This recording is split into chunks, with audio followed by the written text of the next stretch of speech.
The Underground Railroad was a secret network of people and places that helped enslaved Africans gain their freedom. But how did it get its name? Legend has it that Trice Davis, a slave, was escaping from his owner and he reached the Ohio River. He crossed to the other side and the owner was in hot pursuit. Once to the other side, the owner looked for Trice and could not find him. When he went back home, folks asked him what had happened, and he said somehow or another Trice seemed to disappear into thin air. He must have went underground. Legend has it that's how underground got into the name of the Underground Railroad. Railroads are very, very popular in the 19th century.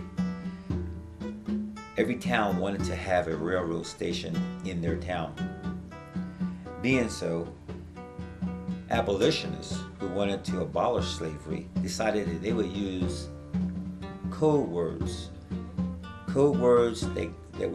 that came from railroad jargon, like conductor, station master, freight. And those would have two meanings. The normal meaning for a conductor was one thing, but when Underground Railroad abolitionists used it, they meant a conductor was someone who took an African or Africans from one place to another. A station master was a person or persons who hid these Africans while they were hiding out and fed them and clothed them and gave them medicine and food. And freight would have been the Africans themselves escaping to freedom. Those are the key words of the Underground Railroad.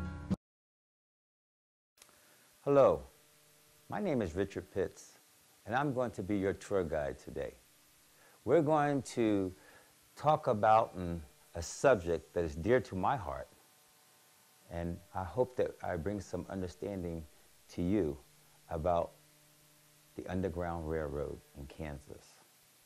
It's a very serious subject, and is one of the times when people of all races came together to change how Africans were treated. I'm talking about slavery. And it wasn't supposed to happen quite like that. But it did. And it was an important event in our history.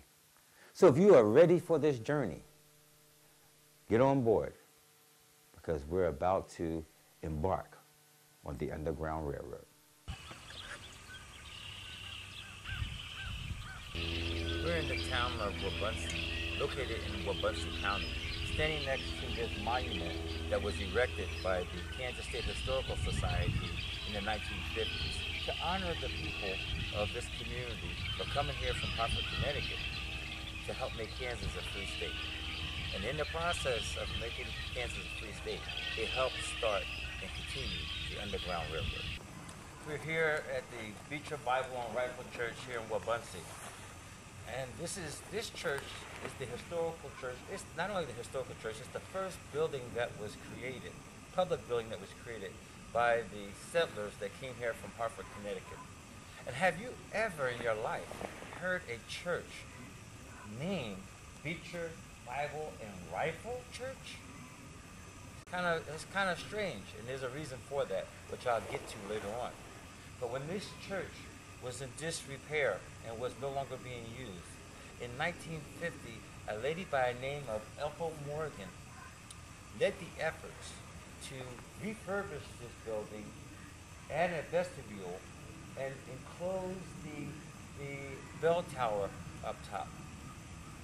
And for that reason, she is honored in this plaque. But also, she should be honored because she held on to the historical significance that relates to the people and why they came here. She retold the stories over and over of how these people created an Underground Railroad within this community. Let's go inside and take a look. We are within the historical building of the Beecher Bible and Rifle Church. This church was the first church in Kansas that was integrated during the 19th century.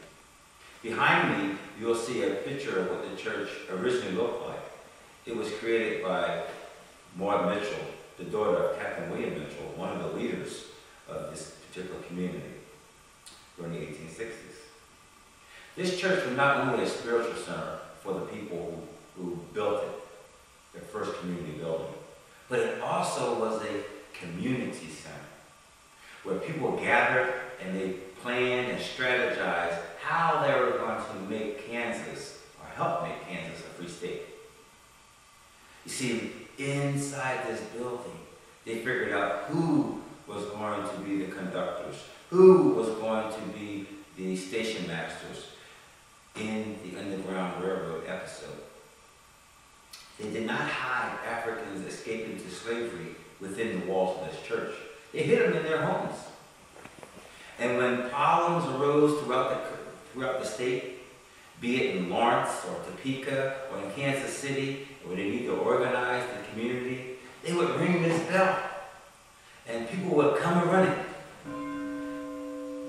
This bell, this original bell, is still used each and every Sunday, was the telephone that signaled people to come and meet, plan, strategize, and to implement.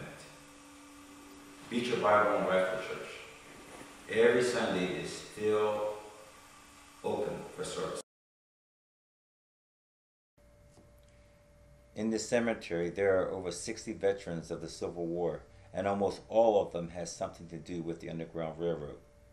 These men were conductors who transported Africans from one place to another, station masters who hid Africans in their home, barn, cave, or woods and fed and clothed them and provided medical treatment, or the support team for those involved. You can identify these veterans by the metal stars placed on the gravestones of the men who were participants in the Civil War. Captain Mitchell was one such man.